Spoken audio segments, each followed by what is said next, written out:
Hello बच्चों, जैसा कि आपको हमने पिछली वीडियो में बताया था मैटर क्या होते हैं, उनके टाइप्स क्या हैं, उनके बेसिक इन्फॉर्मेशन हमने आपको दिया था। चलिए आज हम आगे बढ़ते हैं और आपको आगे के बारे में बताते हैं इस चैप्टर में। जैसे आज आपको हम बताने जा रहे हैं कि मेल्टिंग पॉइंट क्या होता है। डिफिनेशन है, बेसिक है, जानकारी होनी चाहिए। मेल्टिंग पॉइंट क्या होता है? The temperature at which a solid melts to become it in a liquid. कहने का मतलब ऐसा मतलब वो टेम्परेचर जिस पे कोई सॉलिड जो है मेल्ट होके लिक्विड बनता है ना। तो उस एटमॉस्फेरिक प्रेशर को हम मेल्टिंग पॉइंट की कैटेगरी में काउंट करते हैं या फिर मेल्टिंग पॉइंट कहते हैं उस पर्टिकुलर टेम्परेचर को। आज आगे आपको बताते हैं कि बॉइलिंग पॉइंट क्या होता है। चलिए आपको हम बताते हैं बॉइलिंग पॉइंट क्या होता है। तो the temperature at which a liquid starts boiling at the atmospheric pressure is known as its boiling point। कहने का मतलब ऐसा टेम्परेचर जिस पे एक लिक्विड जो है स्टार्ट होता है बॉइलिंग करना या फिर उबलना स्टार्ट करता है, उस टेम्परेचर को हम उसका बॉइलिंग पॉइंट कहते हैं। देखिए ये चैप्टर इजी तो है, अभी बेसिक चैप्टर आपका स्टार्टिंग का चैप्टर है, बहुत टफ नहीं है, आपको केवल फोकस्ड होना पड़ेगा और उम्मीद करते हैं आप लोग नोट्स लेके बैठेंगे तो चीज़ें समझ में आएंगी। चलिए इवेपोरेशन आपको बताते हैं। जैसे कि हम पहले जानते हैं कि पार्टिकल्स ऑफ मैटर जो होता है वो कभी मतलब जो मैटर के पार्टिकल होते हैं कभी रेस्ट कंडीशन में नहीं होते हैं। तो particles of matter process different amounts of kinetic energy, different type of kinetic energy को प्रोसेस करते हैं। बात करें इवेपोरेशन की, इसको हम वाष्पीकरण कहते हैं हिंदी में।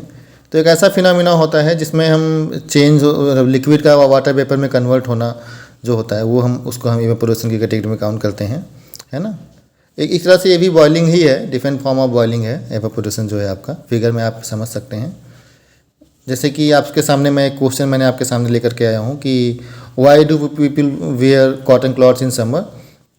तो कॉटन क्लॉथ मतलब वी स्वीट मतलब जो हमारी पसीना होता है मोर इन समर, क्योंकि समर में हमें बहुत ज़्यादा पसीना आता है।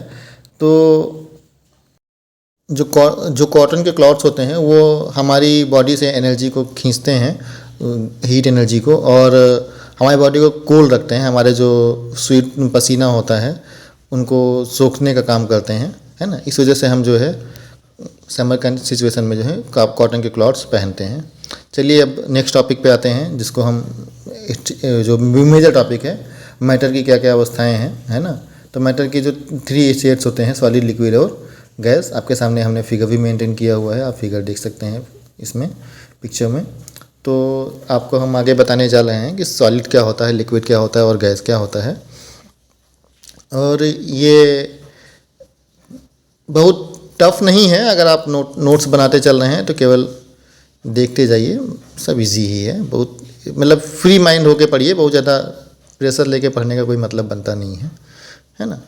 चलिए हम आपको सॉलिड स्टेट के बारे में बताते हैं। सॉलिड स्टेट की प्रॉपर्टी की बात करें तो आप जानते हैं इनका स्पेसिफिक शेप होता है ना, और इनकी बाउंड्रीज लिमिटेड होती हैं। इनका एक अपना निश्चित वॉल्यूम होता है। कहने का मतलब there is a less kinetic among of the particles of solid, मतलब बाकी सारे दोनों स्टेट्स हैं इनमें सबसे कम जो है काइनेटिक एनर्जी यूज़ होती है। और पार्टिकली इनके जो होते हैं जनरली अरेंज ऑर्डर में होते हैं। इनका एक फिक्स शेप होता है ना। इनको हम कंप्रेस नहीं कर सकते हैं। इनमें मिनिमम फोर्स ऑफ मतलब मैक्सिमम फोर्स ऑफ अट्रैक्शन सबसे ज़्यादा इन्हीं में होता है।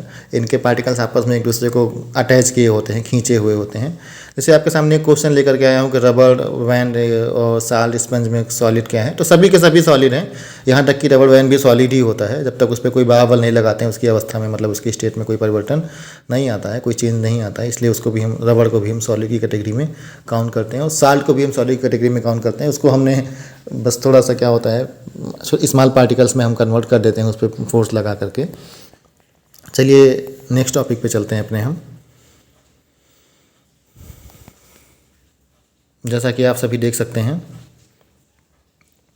लिक्विड स्टेट के बारे में। लिक्विड स्टेट की भी 3 प्रॉपर्टी होती हैं। जैसे मेजर प्रॉपर्टीज़ की बात करें तो इनका वॉल्यूम तो फिक्स होता है ना, लेकिन इनका शेप कोई फिक्स नहीं होता है ना। इनमें जो फोर्स ऑफ अट्रैक्शन होता है ना, तो क्या होता है फोर्स ऑफ अट्रैक्शन जो है सॉलिड से कम होता है और गैसियस कंडीशन से ज़्यादा होता है ना। इनको इन आसानी से हम कंप्रेस कर सकते हैं, है ना, इसीलिए इनको हम फ्लूइड भी कहते हैं। अब चलिए आपको, आप वीडियो को रोक करके यूज़ करके आप डिफिनेशन वगैरह को लिखते जाइएगा। Can matter diffuse into liquids, yes, है ना, matter can diffuse into liquid. जैसे कि हम शुगर को टी में कन्वर्ट करके जो होता है, जब हम शुगर को टी में कन्वर्ट करते हैं तो क्या होता है, सॉलिड को हम लिक्विड में कन्वर्ट करते हैं, है ना। इंक को जब वाटर में कन्वर्ट करते हैं तो लिक्विड को लिक्विड में कन्वर्ट करते हैं, डिफ्यूजन करते हैं उसका।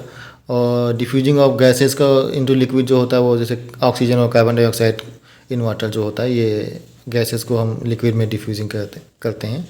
डिफ्यूजिंग का मतलब मैंने आपको पिछले वीडियो में आपको डेफिनेशन इसकी दी हुई थी, आप वहाँ जाके देख सकते हैं। बात करते हैं अगर हम गैसियस स्टेट की, तो गैसियस स्टेट में भी की प्रॉपर्टीज़ की बात करें तो इनका ना कोई फिक्स शेप होता है, ना इनका कोई फिक्स वॉल्यूम होता है। इनके पार्टिकल सबसे ज़्यादा आपस में मतलब मूव करते हैं, है ना, मतलब इन सबसे लीस्ट जो है, सबसे कम फोर्स ऑफ अट्रैक्शन इनके पार्टिकल्स में होता है ना। ईजिली इनको हम किसी कंटेनर या सॉलिड मतलब कंटेनर में कन्वर्ट कर मतलब कंप्रेस कर सकते हैं। सॉलिड लिक्विड मतलब सॉलिड लिक्विड को उस तरह से नहीं मतलब इजीली कंप्रेस नहीं कर सके, लेकिन हम गैस को इजीली कंप्रेस कर सकते हैं किसी कंटेनर में, है ना। आप देख सकते हैं गैसेज स्टेट में मैंने आपको एक थोड़ा सा आगे बताते चलो मैं आपको, इनके पार्टिकल्स के बीच में बहुत ज़्यादा स्पेस होता है ना।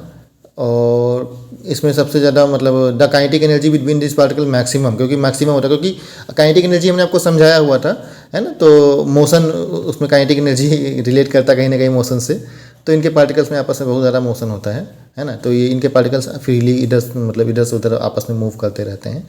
ये गैसियस स्टेट की बात है। आप नोट्स, उम्मीद कर रहा हूँ आप लोग नोट्स बना रहे होंगे, और थोड़ा सपोर्ट करिएगा हमें, क्योंकि मैं अभी यूट्यूब पे बहुत नया ही हूँ, बहुत ज़्यादा पुराना नहीं हुआ हूँ। 2-4 अच्छी वीडियो मैंने बनाए हैं। हम उम्मीद करते हैं कि 9th क्लास के बच्चों को काफ़ी हेल्प होगी।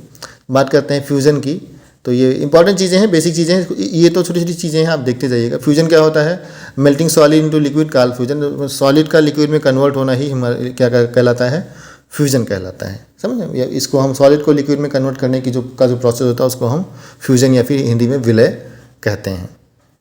ठीक है बच्चों, चलिए आगे बढ़ते हैं हम लोग। बहुत फास्ट तो नहीं बढ़ा रहा हूँ ना मैं, उम्मीद मतलब बहुत फास्ट नहीं पढ़ा रहा हूँ। अगर फिर भी आपको फास्ट लग रहा हो तो आप लोग वीडियो को पॉज कर सकते हैं और चीज़ों को देख सकते हैं, है ना।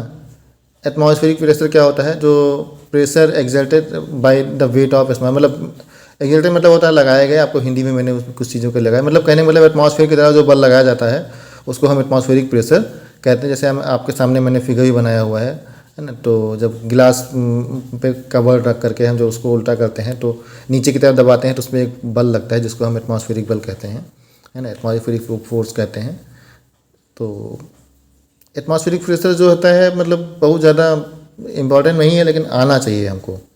हाँ, ये इम्पॉर्टेंट है। लेटेंट हीट ऑफ फ्यूजन की बात करें तो आपको इजी लैंग्वेज में समझाने, मतलब latent heat of fusion means added energy to, और एडेड एनर्जी जिसको कहते हैं, फिर ऐसा हीट जिसको हम यूज़ करते हैं किसी ऑब्जेक्ट के शेप में या स्टेट में परिवर्तन लाने के लिए, उसको हम लेटेंट हीट ऑफ फ्यूजन कहते हैं, है ना। किसी पदार्थ की भौतिक अवस्था में परिवर्तन के लिए उपयोग में लाई गई ऊष्मीय ऊर्जा को हम मतलब ऊष्मीय ऊर्जा को हम latent heat of energy fusion कहते हैं।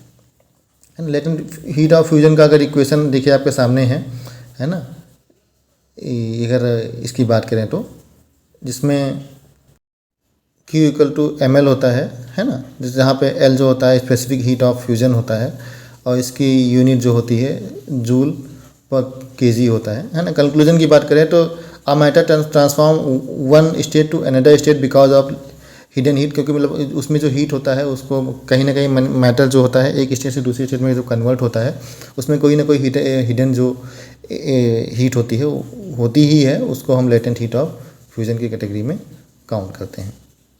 चलिए, उम्मीद करता हूँ आपको वीडियो अच्छा लगा होगा। थोड़ा सा अभी एक्सप्लेनेशन में इशू हो सकता है, आपको समझने में थोड़ा सा इशू हो, लेकिन अगर फिर भी आपको कोई डाउट है तो आप कमेंट बॉक्स में हमसे पूछ सकते हैं। हम आपको सारे के सारे डाउट्स सॉल्व कराने का पूरा प्रयास करेंगे। सपोर्ट बनाए रखिएगा, ये चैप्टर आपका यहीं पे फिनिश होता है। हाँ, इस चैप्टर से रिलेटेड कोई भी क्वेश्चन हो तो पूछिएगा ज़रूर, है ना। बाकी चलिए मिलते हैं फिर नेक्स्ट चैप्टर पे। Thank you so much.